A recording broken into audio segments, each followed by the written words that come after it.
Oh, it's showing red. It's showing red. Batteries.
Right. All right. Does anybody have any announcements before we get started with Bible class?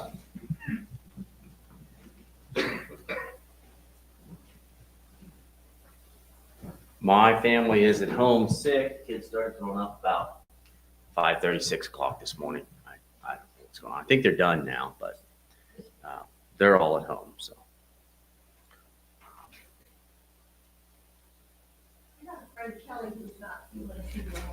Okay.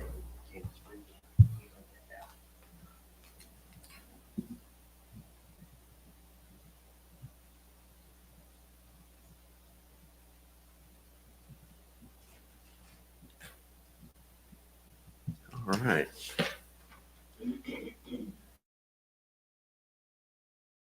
Well, let's have a word of prayer before we get started. Dear Heavenly Father, as we come before you in prayer, we thank you for this opportunity we have to once again gather together with our fellow brothers and sisters in Christ and to study your word in the Bible. We thank you that you've given us this word, that we have it so readily available to learn more about you.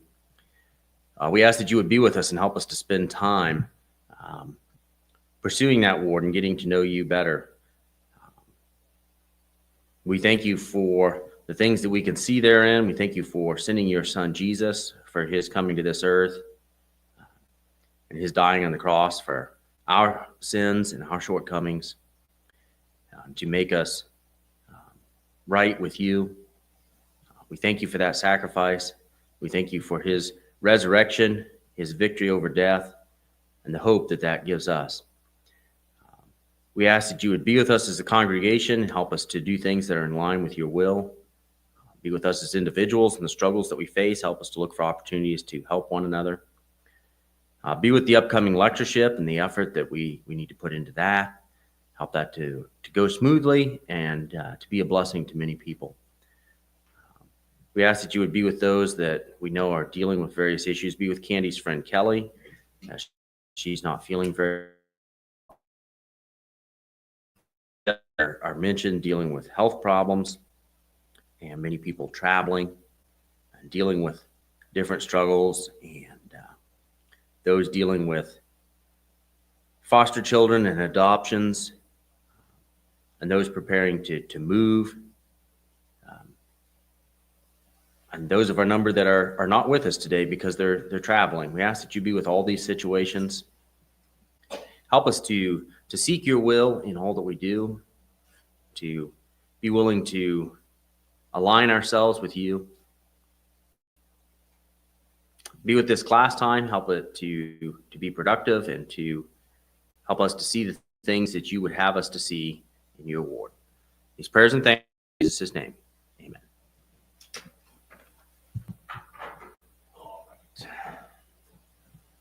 This is a very short chapter, chapter 24.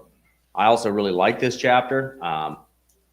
To me, it's a neat story I've always liked, but also it's a very important chapter, and of course we'll get into that because there's a lot in Jeremiah that's doom and that's gloom and that bad things are coming, and of course as we study it, we could see there's a reason for that things coming. I mean, this is totally just what God is telling them. They deserved it before God gave it to them. And when we consider how many years Jeremiah was written over, there's quite a few. I couldn't give you an exact number, but it's not as though God didn't over and over, and even before Jeremiah with preceding prophets, over and over and over tell the Israelites to repent and change their ways. I mean, he gave them lots of chances. So we see a lot of language, though, that's like bad things are coming, bad things are coming. So this chapter, we get a little bit of an important thing that we have to keep in mind is, yes, God is bringing judgment. But in the middle of this, we get little short chapters like this that very beautifully say what that he has intention in this, and this is not the end. And we'll be looking at that more. But I think I'll start by just reading it. So if you haven't read ahead and you're like, what is he talking about? Well, we'll find out here. Because this is one of these cases where God's going to show Jeremiah a vision, but then God is going to explain the vision. So even reading various commentators, it's not like you find a lot of them throwing out wild ideas on this chapter like you sometimes run into. Everybody understands it fairly well. But nonetheless, as I read through it and studied it more, it grows in depth the more you study it and realize some of the things that happened that he'd predicted here. It's real easy. In fact, I was like, this is a great kid because it's a real easy chapter to understand. But the more you look at it, it's still easy to understand, but it grows as you realize some of the connections. And that's pretty common when studying the Old Testament. It's easy to give it all a high-level overview and look at it and go, oh, yeah, okay. And that's well and good. And then you study it again and more, and you're like, oh, man, there are so many different lines here that all tie in. So it's just 10 verses. I'm just going to go ahead and read it, and then we'll get into some of the details. The Lord showed me, and behold, 2 baskets of figs were set before the temple of the Lord, after that Nebuchadnezzar, king of Babylon, had carried away captive Jeconiah, the son of Jehoiakim, king of Judah, and the princes of Judah, and smiths from Jerusalem. The basket had very good figs, even like the figs that are first ripe, and the other basket figs, which could not be eaten, they were so bad. Then said the Lord unto me, what seest thou, Jeremiah? And I said, figs. The good figs, very good, and the evil, very evil, that cannot be eaten. They are so evil. Again, the word of the Lord came unto me, saying, thus saith the Lord, the God of Israel, like these good figs, so will I acknowledge them that are carried away captive of Judah, whom I have sent out of this place into the land of the Chaldeans for their good. For I will set my eyes upon them for good, and I will bring them again to this land, and I will build them and not pull them down, and I will plant them and not pluck them up, and I will give them a heart to know me, that I am the Lord, and they shall be my people, and I will be their God, and they shall return unto me with their whole heart. And as the evil figs, which cannot be eaten, they are so evil. Surely saith the Lord, so will I give Zedekiah, the king of Judah, and his princes, and the residue of Jerusalem that remains in this land, and them that dwell in the land of Egypt. And I will deliver them to be removed into all the kingdoms of the earth for their hurt, to be a reproach and a proverb, a taunt and a curse, in all the places whither I shall drive them. And I will send the sword, the famine, and the pestilence among them, till they be consumed from off the land that I gave unto them and to their fathers. So here we have a like I said, that's the whole chapter. It's quite short. Does anybody have any thoughts after the initial reading of that?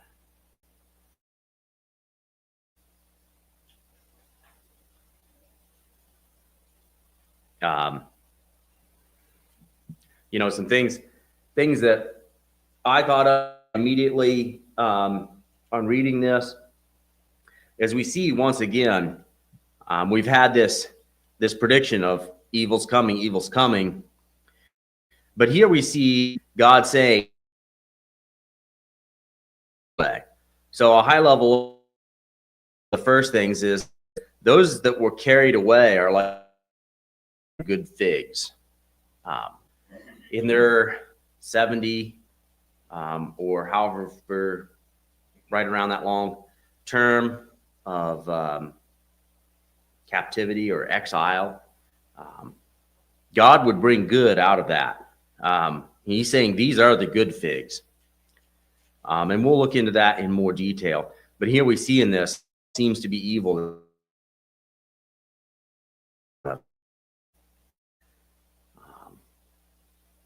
And so to understand that maybe a little better. Mm-hmm.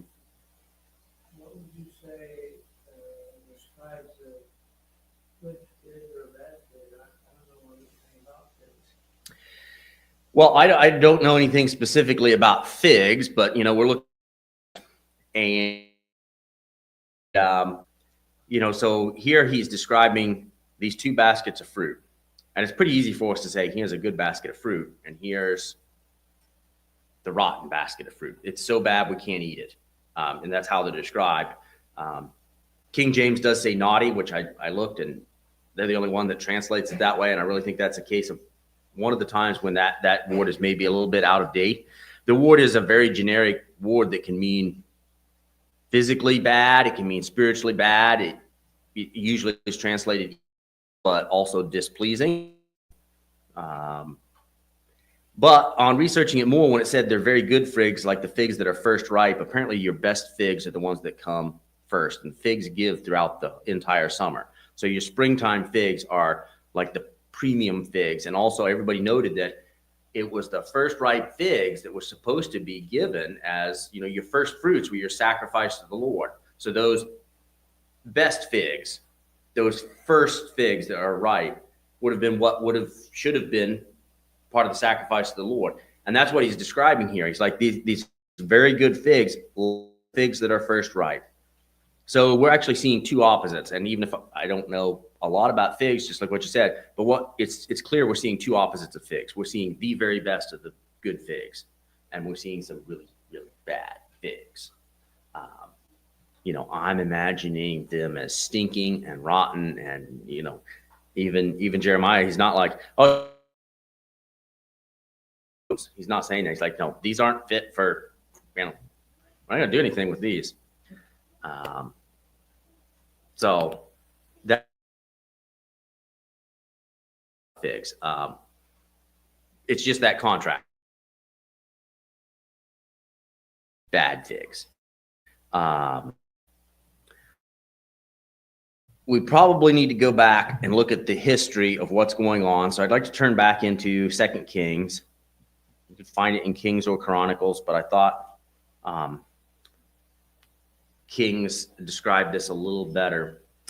I wrote down the names of the kings because I don't know about you. I always get them mixed up. I can never keep straight who was after Josiah, because the names, and some of them had multiple names, like it was so-and-so, and his name was changed to and Jehoiakim and Jehoiachin, and it's like just way too close of names, and they all kind of came in quick order. The nation was definitely starting to fall apart after Josiah, without any doubts. And you can look at history. Now these people, they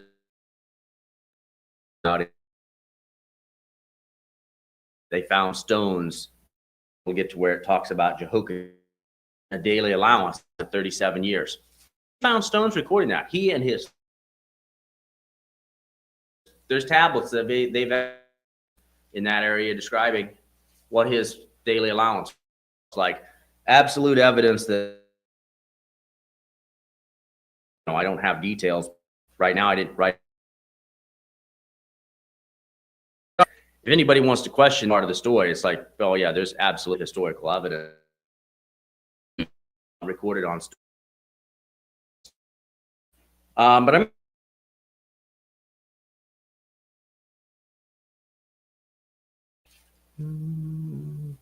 starting in 31, and this is right after Josiah. Jehoahaz was 23 years old when he began to reign, and he reigned 3 months in Jerusalem. And his mother's name was Hamtal, the daughter of Jeremiah of Libnah. And he did that which was evil in the sight of the Lord, according to all that his fathers had done. And Pharaoh Necho put him in bands at Riblah in the land of Hamath, that he might not reign in Jerusalem, and put the land to a tribute of 100 talents of silver and a talent of gold. And Pharaoh Necho made Eliakim, the son of Josiah, king in the room of Josiah his father, and turned his name to Jehoiakim, and took Jehoahaz away, and he came to Egypt and died there. So this was already starting during Josiah. He was killed warring with Pharaoh Necho. But what you're seeing is, really, it's kind of in the grand scheme of the world powers, you have Babylon, you have Egypt. Those are your big world powers.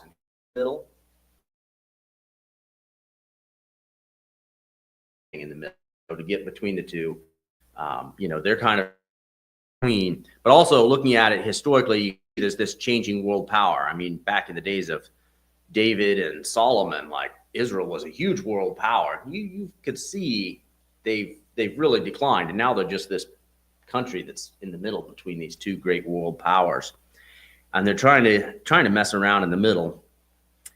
And of course, Pharaoh hauls this one king away, puts his brother on the throne, and puts the land to taxation. So I'll continue here in verse 36. Am I at? No, I'm not that far. 35. And Jehoiakim gave the silver and gold to Pharaoh, but he taxed the land to give the money according to the commandment of Pharaoh. He exacted the silver and gold of the people of the land, of every one according to his taxation. And Jehoiakim was 25 years old when he began to reign. He reigned 11 years in Jerusalem. And his mother's name was Zebud, the daughter of Pedaiah of Rumah. And he did that which was evil in the sight of the Lord, according to all that his fathers had done. In chapter 24, in his days, Nebuchadnezzar, king of Babylon, came up, and Jehoiakim became his servant for 3 years. Then he turned and rebelled against him. And the Lord sent him bands of the Chaldees, and bands of the Syrians, and bands of the Moabites, and bands of the children of Ammon, and set them against Judah to destroy it, according to the word of the Lord, which he spoke by his servants the prophets. Surely at the commandment of the Lord came this upon Judah, to remove them out of his sight, for the sins of Manasseh, according to all that he did, and also for the innocent blood that he shed. And he filled Jerusalem with innocent blood, which the Lord would not pardon. Now the rest of the acts of Jehoiakim and all that he did, are they not written in the books of the Chronicles, kings of Judah? And so Jehoiakim slept with his fathers, and Jehoiachin, his son, reigned in his stead. And the king of Egypt came not any more out of his land, for the king of Babylon had taken Euphrates, all that pertained to the king of Egypt. So we're kind of getting, and you could go to his history and see this as well. At this point, Egypt's kind of being pushed back by Babylon. So that's history, and totally back this up that, like, yep, the power is kind of shifting this way. They're not likely not having to contribute to Egypt anymore. And Jehoiakim was 18 years old when he began to reign. He reigned in Jerusalem 3 months, and his mother's name was Nehushta, the daughter of Elnathan of Jerusalem. And he did that which was evil in the sight of the Lord, according to all that his father had done. And at that time the servants of Nebuchadnezzar, king of Babylon, came up against Jerusalem, and the city was besieged. And Nebuchadnezzar, king of Babylon, came against the city and his servants, and did besiege it. And Jehoiachin, the king of Judah, went out to the king of Babylon. He and his mother and his servants and his princes and his officers, and the king of Babylon took him in the 8th year of his reign. And he carried out thence all the treasures of the house of the Lord, and the treasures of the king's house, and cut in pieces all the vessels of gold which Solomon the king of Israel had made in the temple of the Lord, as the Lord had said. And he carried away all Jerusalem, and all the princes, and all the mighty men of valor, even 10,000 captives, and all the craftsmen and the smiths. None remained save the poor sort of people in the land. This is the time frame when this chapter is happening, and we know that because one, it says the king was carried away, and also it also mentions in chapter Jeremiah 24 that the carpenters and the smiths, and many scholars say where it's carpenters here in Kings, where it says craftsmen, they're really talking about the same people. They carried the craftsmen and the smiths. And scholars will debate, exactly what that meant. Did it mean they were really carpenters, or did it mean they were people that could build armor? Is that why the smiths were significant? I don't know, but either way, they carried basically what we would call the skilled trades workers away. They carried away the royalty, they carried away skilled tradesmen, and left your agricultural type people there. And so this is the time that we've just read about and that this chapter occurs. Anyway, back to 2 Kings 24:16. It says, and all the men of might, even 7,000, and craftsmen and smiths 1,000, all that were strong and apt for war. Even them the king of Babylon brought captive to Babylon. And the king of Babylon made Mattaniah, his father's brother, king in his stead, and changed his name to Zedekiah. And Zedekiah was 21 years old when he began to reign. The daughter of Jeremiah of Libnah. And he did that all that Jehoiakim had done. For through the anger of the Lord came to pass in Jerusalem and Judah until he had cast them out from his presence, that Zedekiah rebelled against the king of Babylon. Stop there. I'm going to read the last chapter here before we're done today. We run out of time. But this is kind of where we've gotten to. This is I've heard it referred to as the first or the second, but this is not the final siege of Jerusalem, the destruction of the city. Jeremiah 24 was written after the king, his nobles, the skilled tradesmen had all been carried off to Babylon. And what was left is he put the king's uncle on the throne, changed his name. And Zedekiah would be the last king, and he would go to the destruction of Jerusalem. After 9 years and 10 months, and we're going to see Babylon comes back. Others will say it lasted 11 years. I think that's probably because the siege was of the time in between. But here, in this case, we've got this comparison of these two baskets of figs. And God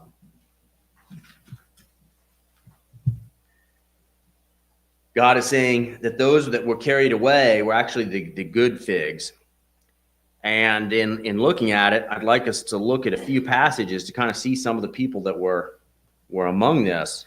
And for a lot of us, it's a lot of people's favorite Bible characters might be included in this.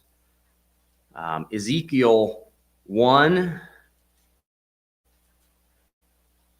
starts out, now it came to pass in the 30th year month, and the 5th day of the month, as I was among the captives by the river of Chebar, that the heavens were open, and I saw the visions of God. In the 5th day of the month, which was the 5th year of King Jehoiakim's captivity, the word of the Lord came expressly unto Ezekiel the priest, the son of Buzi, river Chebar, and the hand of the Lord was there upon him. So we see that this was in the 5th year of Jehoiakim's captivity, which is the carrying away we were talking about. So Ezekiel was one of those people that had been carried off in this time. And if we do Daniel, which chapter? I think the first chapter of Daniel.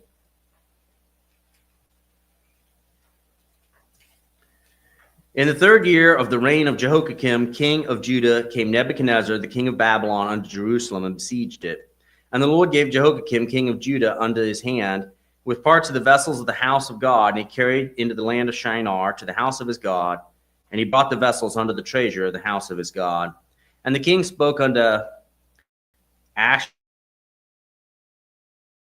certain of the children of Israel, and of the king's seed, and of the princes, children in whom was no blemish, and skillful, all wisdom, and knowledge, and understanding science. and they might teach the king's meat and of the wine which he drank, so nourishing them 3 years, that at the end thereof they might stand before the king. Now among these were children of Judah, Daniel, Mishael, and Azariah.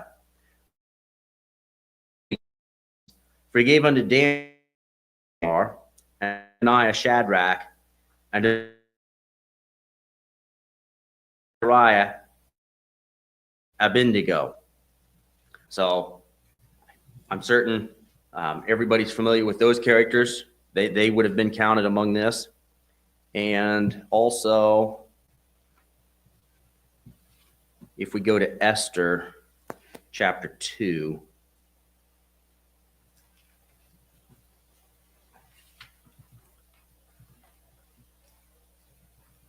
starting in verse 5. Now in Shushan the palace there was a certain Jew whose name was Mordecai, the son of Jair, the son of Shimei, the son of Kish, a Benjamite, who had been carried away from Jerusalem with the captivity, carried away with Jeconiah, the king of Judah, whom Nebuchadnezzar, the king of Babylon, had carried away. And he brought up Hadassah, that is Esther, his uncle's daughter, for she had neither father nor mother, and the maid was fair and beautiful, whom Mordecai, when her father and mother were dead, took for his own daughter. So obviously some very familiar Bible characters that were among those that were in this this carrying away before the final destruction of Jerusalem.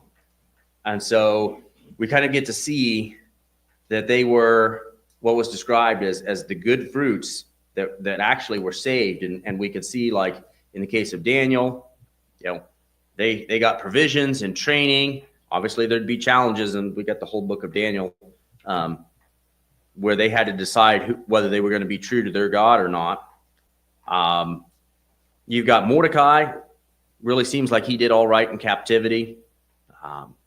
We're familiar with the story of Esther, which would have came out of those captives, and also back from their captivity. And we could go to Azariah. I think it's chapter 2.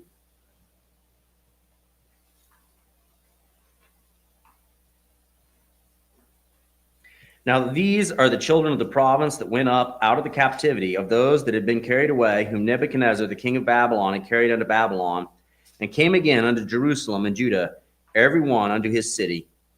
And of course, that entire book is about their return. But we see that the captivity was temporary. They got to return later, or at least their descendants did. And we also see the captivity wasn't all bad, and many of our greatest stories in the Old Testament really came from that. So we could definitely see some of what's being said there about the good fruit. And I'm certain when Jeremiah was saying that and seeing that vision, he's still in Jerusalem. You've had all these people carried away captive. I'm pretty certain nobody was thinking, oh, they're the lucky ones at that point. But that's kind of what God is saying is, these are the good fruits, and I'm going to turn this, what seems like a calamity, into a great advantage. And so that's significant in my mind, in that a lot of times we don't see things at God's level. I mean, I'm 100% certain if I was there, that would not be my guess as to who the good basket of fruit was those that have just been carried away. And, I pointed out the easy things. These were the ones that I had thought of. What was interesting is I started reading a little more. I've got a couple more stories I'd like to bring to our attention out of this. 2 Kings chapter 25 to read the rest of what it has to say. And first, I'd like us to see that the bad fruit, those that were left behind for the destruction of Jerusalem, and we're going to read about that in here and how terrible it was. And it came to pass in the 9th year of his reign, in the 10th month, in the 10th day of the month, and all his host against Jerusalem, and pitched against it, and they built forts against it round about. And the city was besieged under the 11th year of, and the 9th day the famine prevailed in the city, and there was no bread for the people of the land, and the city was broken up, and all the war fled by night of the gate between the two walls, which is by the king's garden. Now the Chaldees were against the city round about, and the king went the way towards the plain, and the army of the Chaldees pursued after the king and overtook him in the plains of Jericho, and all his army were scattered from him. And so they took the king and brought him up to the king and to Riblah, and they gave judgment upon him. And they slew the sons of Zedekiah before his eyes, and put out the eyes of Zedekiah, and bound him with fetters of brass, and carried him to Babylon. In the 5th month, on the 7th day of the month, which is the 19th year of King Nebuchadnezzar, the king of Babylon, came Nebuzaradan, captain of the guard, a servant of the king of Babylon, unto Jerusalem, and he burnt the house of the Lord, and the king's house, and all the houses of Jerusalem, and every great man's house burnt he with fire. And all the army of the Chaldees that were with the captain of the guard down the walls of Jerusalem round about. And the fugitives that fell to the king of Bazar-Adan, the captain of the guard, carry away. But the captain of the guard left the poor of the land to be vine dressers and husbandmen. That when the house of the Lord that was in the house of the Lord did Babylon. And the pots and the shovels and the snuffers and the spoons and all the vessels of brass wherewith they ministered took they away. And the fire pans and bowls and such things that were of gold, and of silver and silver, and the captain of the guard took away. The 2 pillars, the 1 sea and the bases which Solomon had made for the house of the Lord, the brass of all these vessels was without weight. The height of 1 pillar was 18 cubits, and the chapiter on it was brass. And the height of the chapiter 3 cubits. And the wreathen work and the pomegranates on the chapiter round about of all of brass. Like unto these had the 2nd pillar with wreathen work. And the captain of the guard took Sarah, the chief priest, and Zephaniah, the 2nd priest, and the 3 keepers of the door. And out of the city took he an officer that was set over the men of war, and 5 men of them that were in the king's presence, which were found in the city, and the principal scribe of the host, and 80 men of the people of the land. Bazar and the captain of the guard took these and brought them to the king of Babylon in Riblah. And the king of Babylon smote them and slew them at Riblah in the land of Hamath. So Judah was carried.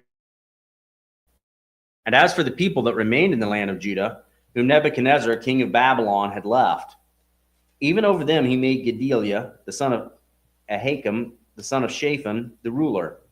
And when all the captains of the armies, they and their men, heard that the king of Babylon had made Gedaliah governor, there came to Gedaliah to Mizpah even Ishmael, the son of Nethanah, and Johanan, the son of Sierra, and Sierra, the son of Tumith, and the Netophathite, and Jazaniah, the son of Maccathite, and their men. And Gedaliah swore to dwell in the land and serve the king of Babylon well with you. But it came to pass in the 7th month, Ishmael, the son of Nethanah, of the seed royal came, and 10 men with him, and smote Gedaliah, and he died. And the Jews that were with him in Mizpah, and all the people, both small and great, and the captains of the armies arose and came to Egypt, for they were afraid of the Chaldees. Now, it's interesting that here in Jeremiah 24, that it talks about in verse 8, that even as the evil figs which cannot be eaten, they are so evil. Surely saith the Lord, so will I give Zedekiah the king of Judah and his princes, and the residue of Jerusalem that remain in this land, and them that dwell in the land of Egypt. And I will deliver them to be removed into the kingdoms of the earth for their hurt, to be a reproach and a proverb, a taunt and a curse in all the places whither I shall drive them. And I will send a sword and famine and pestilence among them, till they be consumed from off the land that I gave unto them and to their fathers. So we see here, between this siege and even the events afterwards, when the poor people were left, and that they eventually fled into Egypt. And it was just as was predicted, that they were driven away. And what's interesting to note in light of the the bad fruit passages is we don't hear about a return from Egypt. We do hear about a return from those from Babylon. These people were just scattered abroad, and their descendants, I would assume, never really returned to Jerusalem. But the story goes on, and there's a part in the last 4 or so verses of the book of 2 Kings that I wanted to look at, and that's about King Jehoiachin, because he was carried away. He's the one in verse 1 of today's lesson that was mentioned that he was carried away along with others. And in thinking about this, I want to think about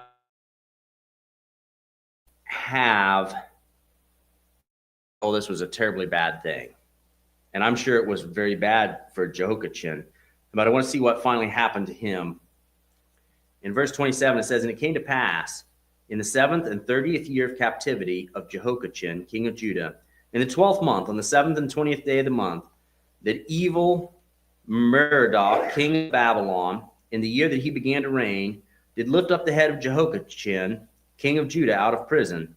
And he spoke kindly to him, and set his throne above the throne of the kings that were with him in Babylon, and changed his prison garments, and he did eat bread continually before him all the days of his life. And his allowance was a continual allowance given him of the king, a daily rate for every day, all the days of his life." And this is what we actually have archaeological evidence. They found the tablet that says he and his 5 sons were given a daily allowance of food, and it described what it was. And so it confirms this. But my thoughts are, if I had to wait 37 years, that's a long time, and I don't necessarily think of it as good most of my life. But in the end, even Jehoiachin ended up so much better than his uncle, Zedekiah, after being carried away. And so we again see the good figs and the bad figs. Those that were carried away were actually the fortunate ones that didn't stay until the actual destruction of Jerusalem. And that's something we could see because it all happens within one person's life. And sometimes that's a little easier for us to understand when we start thinking about it. It's like, man, waiting 37 years for good things to happen. It's a good lesson for us. Sometimes you got to wait 37 years. But also, I think a lot of the lesson here, just as we looked at all the Bible characters, Ezekiel, Daniel, Shadrach, Meshach, Abednego, Mordecai, and Esther, that all came out of that carrying away. But in considering Jehoiachin, as I said, it's nice to consider just him because it's all in one lifetime, and sometimes that's easier for us to understand. Waiting 37 years is a long time to wait, but in God's time, that's really short. But we also need to consider that God's plans are even far, far bigger than that. And I'd like to turn over to Matthew chapter 1. Because there's another part to the story of Jehoiachin.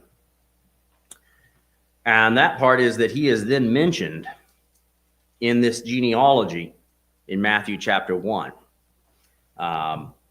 He's recorded as a bad king.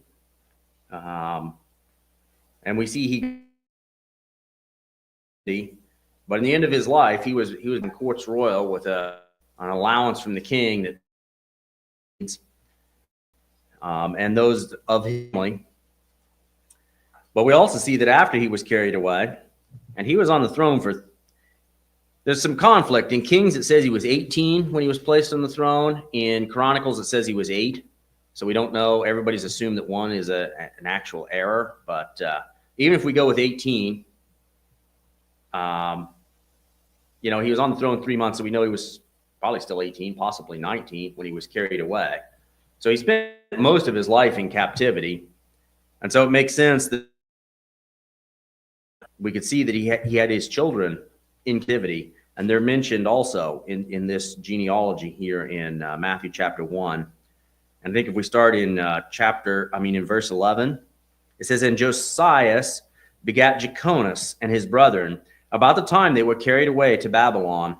And after they were Salethiel, and Salethiel begat Zorobabel, and it goes on. But we see him being named, and of course we could read through this whole genealogy in Matthew. Is actually Joseph's genealogy, and because it ends in, and Jacob begat Joseph, the husband of Mary, of whom was born Jesus, who is called. But it's fascinating. Among these people carried away here in today's chapter in Jeremiah are being described as being the good fruits, that we see so many good fruits that I think is a very good lesson for us. We see all these major Bible characters, like I mentioned. We see within the life of Jehoiachin and really well for him. But we also see in the bigger picture that it was of those that were carried away first before the final destruction of Jerusalem, that we see that lineage continued, that is later on continued in as the genealogy in Matthew, and just how important that would be to us. And so how much good came out of that good fruit, as opposed to the evil figs that were left behind. Because I don't know, I just have a feeling that those that remain in Jerusalem didn't think they were the rotten basket of figs, probably at the point when this vision happened. They probably thought they were the good figs, and the other folks were the rotten figs. And it was completely backwards from that. It was the ones that were carried away that were those excellent figs that God was going to bring good out of that. And those that left were actually the rotten figs. And in another 9 years or so, they begin to realize how bad everything was. Any thoughts or comments? That's pretty much what I had.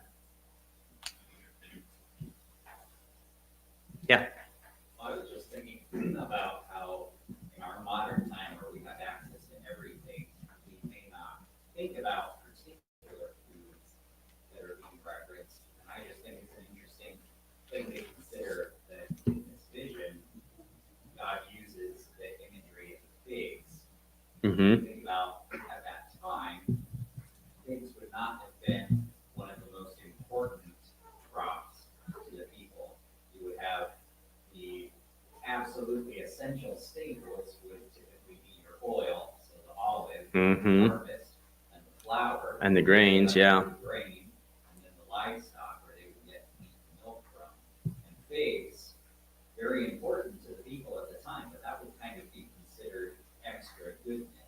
Mm-hmm. And so in this imagery that God is using, I just think it's kind of an interesting thing to ponder, that God may be describing like the basket of good things when people are following the Lord, and when the Lord is able to bless the people and work through the people. It's not just the bare necessities. There is such goodness. There is such abundant, overflowing blessing in the ways of the Lord. And I feel like there's just a little bit of imagery of that in the choice of the food itself that God is using for this image. Yeah, I could see that. I also could see the inverse of that. Like, if you're doing a good job of being a steward of the land, you shouldn't have that basket of rotten figs. You should have picked them before they were rotten, or once they were picked, not let them set in the basket until they were rotten. Which is exactly what we've seen all through Jeremiah. It's like he keeps telling the people, you're terrible stewards. You're bad. We just finished where it was like, you're bad kings, and then he moved on to the prophets. You're bad prophets. I mean, it takes bad farmers and bad market people, everything, to end up with an entire basket of rotten figs. So the same thing true on both sides. It's like yeah, it's out of this excess stuff you have is not your most important things, but what are you doing with the things you have? And the rotten figs, it's like, somebody let them rot and become nasty and evil. And if you were a good farmer, I mean, you can't eliminate all waste, but it goes a long way as how well you do your job. So yeah. Anything else? All right. Well, that's all I have out of that short chapter. So we'll take a break and prepare for worship.